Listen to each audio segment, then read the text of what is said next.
Make some noise. Hadithi.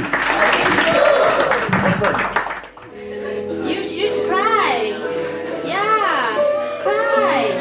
And also that thing about counseling, seriously, get on that. Counseling is it. It's I have a shrink. She's awesome. Get you a shrink. They're awesome. But Anne, right? Feels. So that was our last speaker. And for now, what those feels you're feeling right now, keep them in. Like just keep them steady, and then just let them out on the mic. Because right now we're just gonna pass the mic around, ask you guys how you felt about the show. Oh my God, I can't believe I came here and wasted my time. Or if something touched you, if you felt something, just share. Like the one thing about Hadithi that we've come to realize is that it's become a safe space for a lot of people. So as much as coming onto the stage has become a safe space, it's also a safe space for you guys. So whatever you're thinking, feeling about the show, about the speakers, about everything, just share. So, hands. And the theme of the day, Dave. Sorry, Mlungu. And the title was Men and Their Emotions. Let's come and hear them. The stories were good. They were funny. It's really very difficult. I think now I know it's difficult for men to really reveal their emotions. The stories were funny. I enjoyed all of the stories. But I must say, they were just funny. There were no men and their emotions. I wanted to really feel the emotions. I wanted Ade to really, maybe not cry, but see him bow his head and really just feeling some kind of emotion. Mlungwang, you as well. Everything was just funny. We all laughed, but I don't know what happened. Maybe it's how we are all raised, that men are not supposed to show emotions. But unfortunately, according to the theme, the stories were funny. You touched on the wife, that is no more, but it was just hardly 2 minutes. You ran away from that. Sure. You did. Sure. Why? Because my daughter was crying. So why didn't you cry? What? It's time for you guys to just let it out, man. Yes. Let it out. We're living now in an angry society. Yes. Men are angry because they're not showing their emotions. Yes. I'm asking you, please, to show your emotions. Because we are here to help. My shoulders here, they might look small, but they're very broad. As women, we're waiting for you to show us your emotions. Okay? This is a safe place. I was looking forward to seeing your emotions, guys. Please don't hold back. Okay? Please. Ulazola, I think, is the one that, took us there. Almost. I could feel him going there, but also not going there, not all the way. So it's safe, guys. You can cry, okay? Mlungu, you can cry. You can cry, okay? Men cry differently. I'm not gonna explore that one. Thank you. Yes. Do it. Okay, maybe after.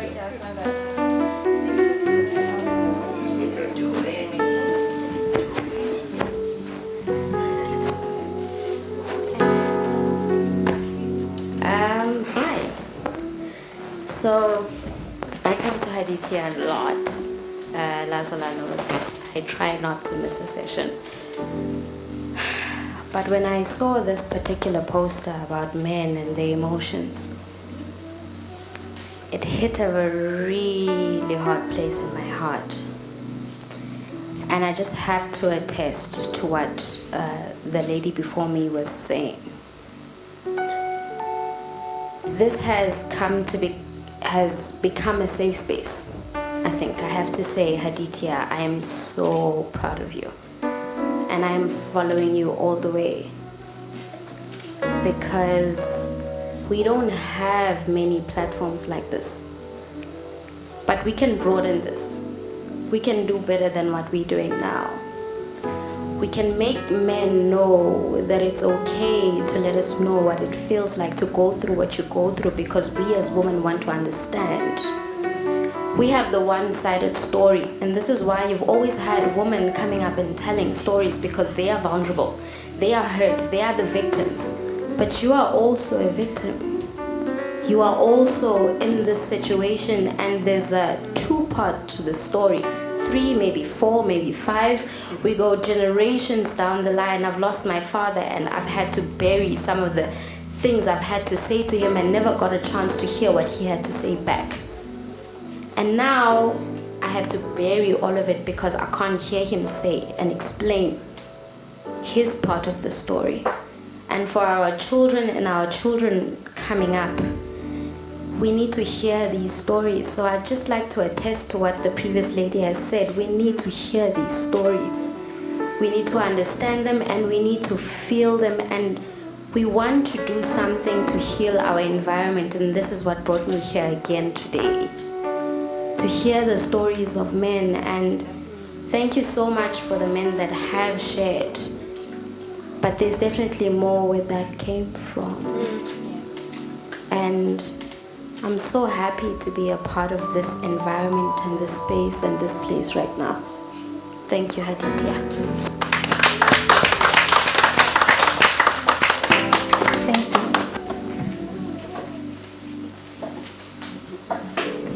you. Cool, everybody. It's David again. Now, I fully do agree with both the ladies that spoke and commented tonight. Personally, myself, and you can ask my wife, I literally drove her crazy from the week that I was asked to actually speak, and I said, yes, I'll do it. I do see the value in this whole process, and it is amazing, but as a man, not so easy. I have bajillions. That's why I said in the beginning, this is one of my stories. And this was the lightest, like the cream of the crop that I could skim off the top of what actually happens in there. And yes, you do find people that find it easy to communicate and actually share those kind of feelings and show them. I am one of them, but behind closed doors. So, I've got lots of stories. It's really, I also hope for men to be able to actually, come and confide here, because it is, for me, I found my first speech today, well, story, sorry, not speech. It was not rehearsed, only in my head.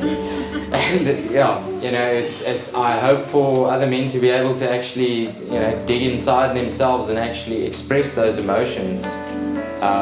They are there. To get them out is a harder nut to crack than anybody can perceive.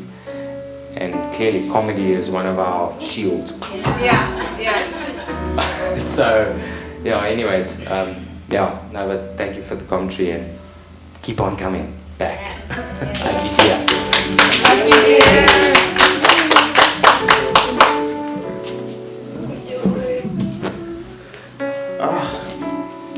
I want to cry. Actually, my friend was saying it that I know how to cry. I have a soft spot for crying. But I must tell you, it has to be, without voice, there's no invoice. So if I want to cry, I have to invoice. Because I belong to the society in Ghana where people cry to get paid. Yeah, in Ghana. They cry, they get rented to cry to mourn for you. That's a lifestyle. Yeah, they call you, it's like you calling dancers to dance in your party. They come to weep. Professional criers. So I promise you next time, but get ready with blankets. I will cry, but I don't want to cry again. I cry no more. Where can I sign up? This one. Okay. Actually, you know, when I got this brief at the Maslow Hotel. Because last year I was actually primed to come and speak.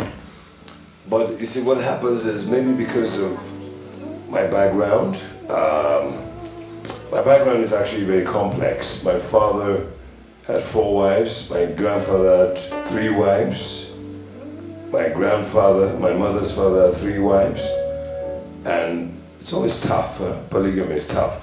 But because I got the brief by accident, and I saw the poster, Men and the Emotions, but I was still thinking in my normal public speaking and talk about politics, economy. But I think the most painful thing that happened to me this year, perhaps that's something I should have spoken about, was on January 8th. I was watching ENCA, then I saw this, you know, the ticker tape at the bottom, and I saw Alexia Mupende stabbed to death in Kigali. This was a young lady who was 35, and I met her in Geneva because my brother was doing the Africa Fashion Week in Geneva, and I met this beautiful model. And then I saw on ENC on January 8th or January 9th, she had been stabbed to death by the house group. And I thought, no, this can't happen. So I said, so what can I do? I can't go to Kigali. She was supposed to get married on the 16th of February, where she was stabbed to death at the age of 35 on the 8th of January. And I then found out, what can I do? I know this girl. I've been to Kigali. She met me at the airport. No, she saw me off to the airport. And we're talking about fashion in Africa, because Rwanda is not known for fashion. Maybe Kenya or Nigeria, South Africa. So I said, what can I do? And at the same time, my friend was in a coma in a life hospital, and I just had a serious problem with my son in England going crazy. They said he was mad, prison, drop out of school. So it was so difficult to deal with December, January. Anyhow, so I said, okay, well, what can I do? So I called my friend. I saw on Facebook my friend is going to Kigali to organize a women's event. So I said, go to the family of this girl to pay condolence. And he sent me a photograph. And I saw the funeral, and I worried about this girl. I worried about the mother, the family, and I thought, the world is very cruel. And as I was going to Lagos, I saw on Facebook again my friend, Shegun Elegbeleye. I saw a coffin. I saw Shegun Elegbeleye dead. I said, this is crazy. This is too much. This is too painful. I know last week, 4 of my colleagues from university, they died. Various things, cancer, even a 25-year-old went to the same university. But you see, the thing is, it's so difficult. You know, women cry because they're more like adapted to showing their emotions. Men cry when the burden is too heavy for them. But I have cried so many times in the last few weeks. But I think that rather than expect a 6-foot baritone voice West African to cry, rather let me wipe your tears for you.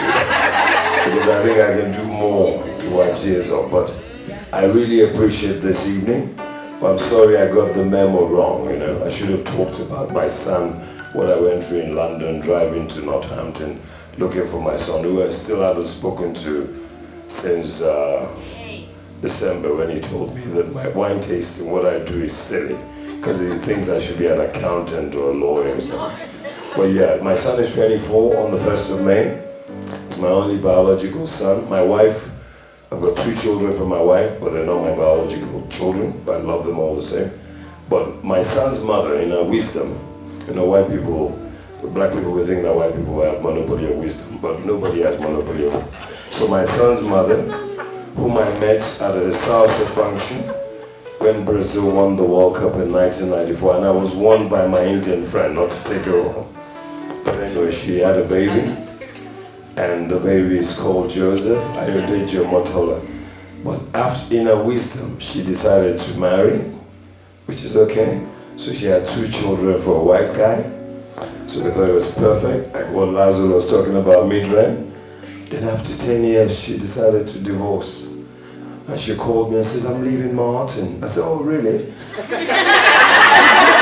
leaving Martin. I said, oh, really? Okay. Why? Oh, Martin. Oh, Martin. I said, okay. So she sent my son to me. Every time I send my son back to England, they said, oh, this guy's too tough and everything. And I remember the one that got him into trouble. My son was 13, he sat on his mother's lap at home-based African restaurant. And I said, it's 13, why is he sitting on your lap? She said, no, it's my baby. I said, well, your baby at 13, okay. So they went to London, they planned everything, so he wouldn't come regularly. And then a year or 2 later, she went back to her ex-boyfriend, who's from Jamaica or somewhere. Guy's about 3 times my size. So they had 3 more kids, beautiful boys.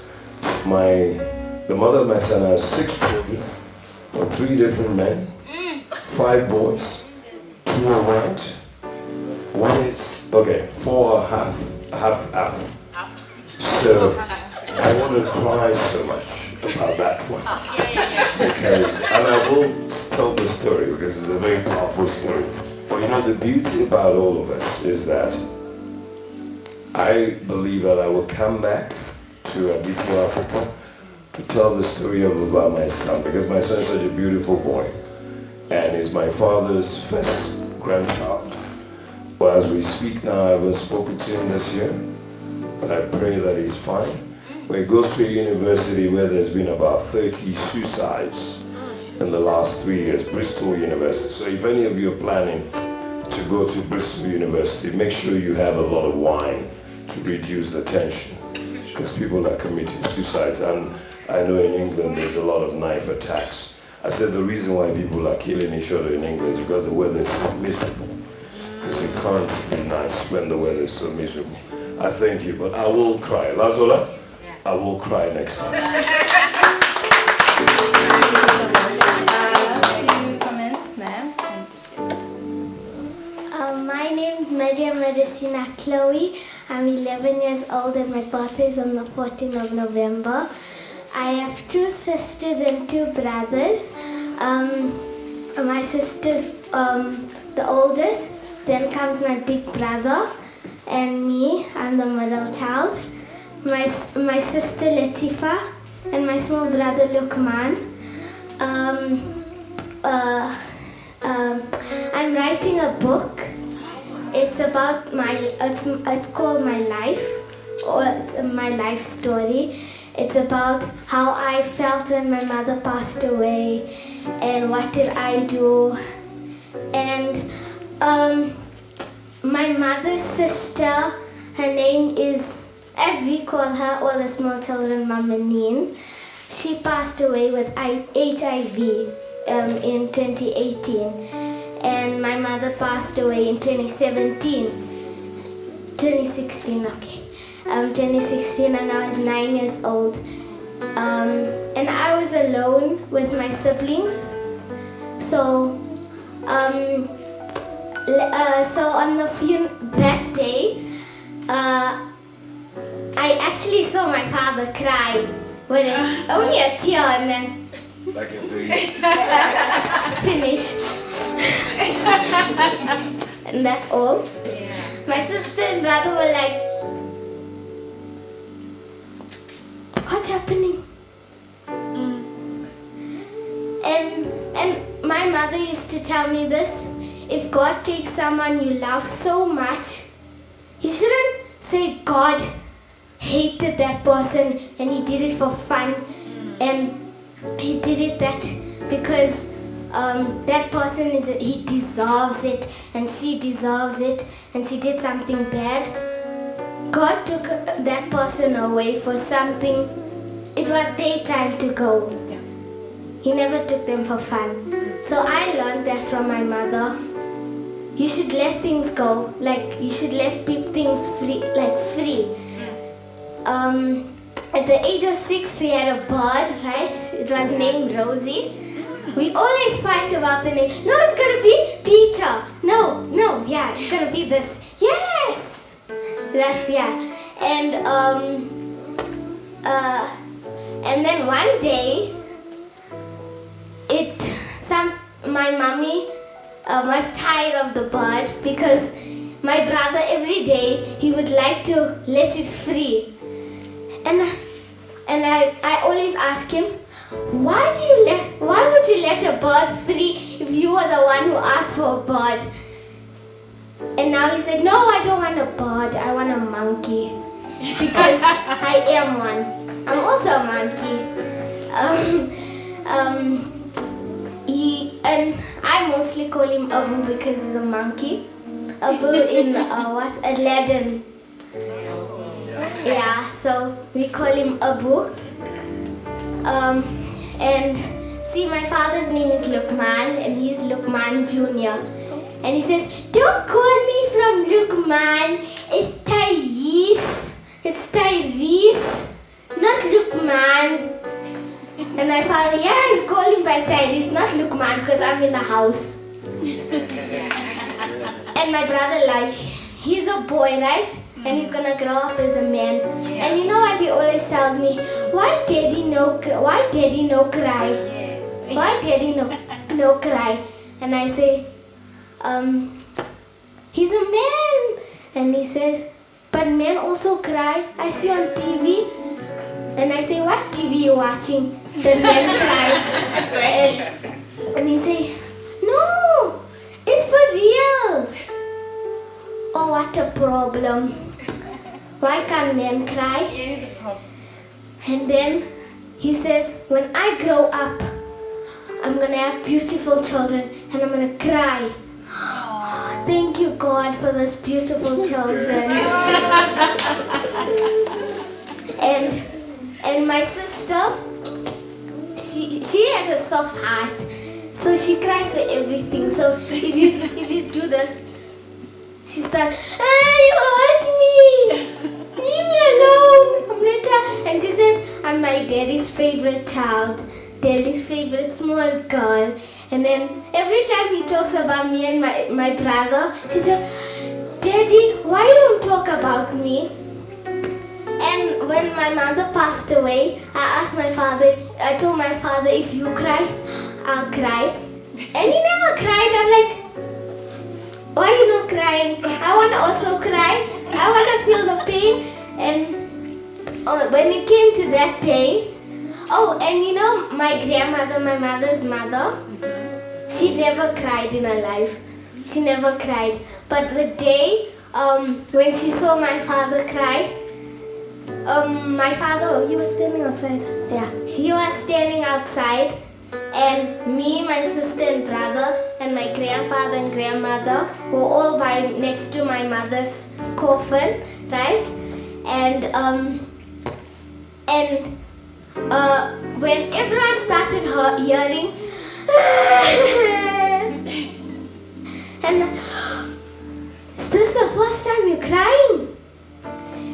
And that's when I learned in life that somebody has to cry if they lose something. They can't and men also have to cry sometimes. It doesn't mean they're men and they're strong and they're brave and they're gonna be embarrassed that, that man was crying and this one. And let me tell you all something.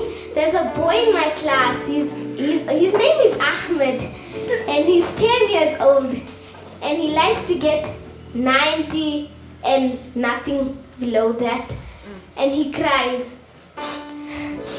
And he throws everything off the table if the teachers, and he likes attention, I don't know why, and he likes full marks.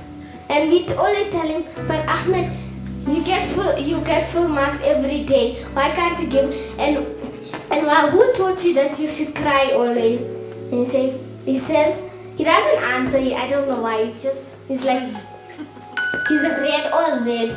And then I'm like, yeah, you should cry. And then more boys that cry in my school. No one else cries in my school. Yeah, only the girls.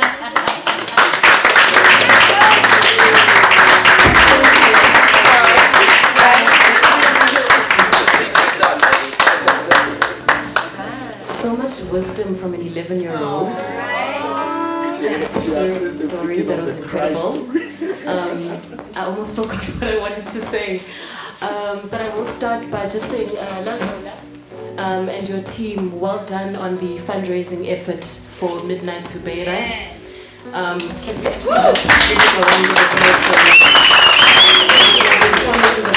And I cannot believe, I'm actually getting goosebumps now, just how many people have been willing to contribute. And it does show that men do have some feelings, because, you know, you're probably feeling for the people that are suffering right now in our beautiful Africa. I was hoping the orgas would go deeper myself. I was also ready for some church. Yeah. But yeah, no, Olga, you must go deeper, Olga. Go deeper. But I'm glad I came still. There were some learnings from all the stories that you shared.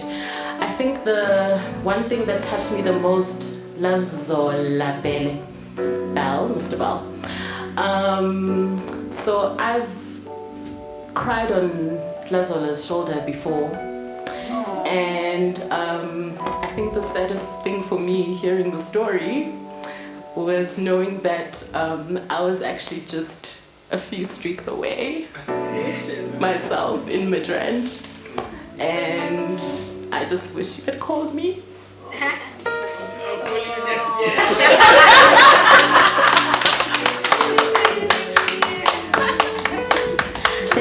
Thank you so much. So the more we're trying Sure, yeah. So thank you for all the comments. It was a heavy session. I didn't think it would get that heavy, especially because of what you ladies said, that the stories themselves didn't go that deep with the emotions.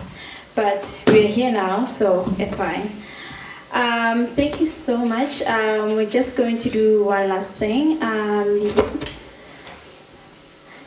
Just one last segment, the Africa I Didn't Know, and a bit about Club 54, and just a few more minutes, and we will let you all go home and cry. So thank you.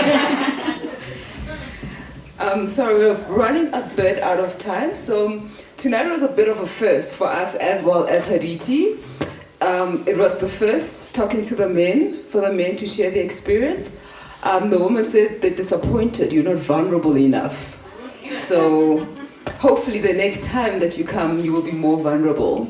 Another first that we're having, as Club 54, you know, Hadithi is not only about a storytelling platform, but it's about integrating with the whole of Africa. We went international from Limpopo to Lagos. So it's about getting the different spheres of Africa. And Club 54 will be having their first trip in May. So after you choose the person who will be load shedding you on the 8th of May, you can take yourself with Club 54 to Zanzibar. It's an all-inclusive trip. Lazola, tell me again, what's the amount? Where's Lazola? He's gone. My phone just shut down. Give me 2 seconds. Who's got the price? 10 something. It's about 10,000, but it's all-inclusive. Your drinks, your flip-flops, everything is included in there. So that is our first. And this is also our first show where half the team is not here. So what happened is we had our first stage 105 load shedding, yeah? And at that point, there was a cyclone hitting Malawi, Zimbabwe, and Mozambique. So Eskom said, no, we don't have electricity. We're like, it's sad, we don't have lights. But at the same time, in Mozambique, there was devastation happening. So, because like the Africanism is not about the fun times. It's not, okay, let's go have fun in your country and come back and tell a story. But it's about what you do in your personal capacity. Even though we're complaining that the men don't talk enough, do you let the men in your personal space be vulnerable? So it's about how you are raising your son. Are you raising your son to be a person, a human being, or a brave man, a man who doesn't cry? So we create the world that we want.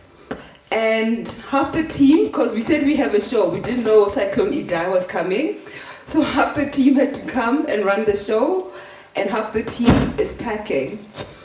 So if you brought anything to contribute towards that, please, it's still being welcomed. If you got hands, if you got time to go assist with the packing, all the information is on our Facebook page, Midnight Train to Beira, which is leaving on the 28th, literally at midnight.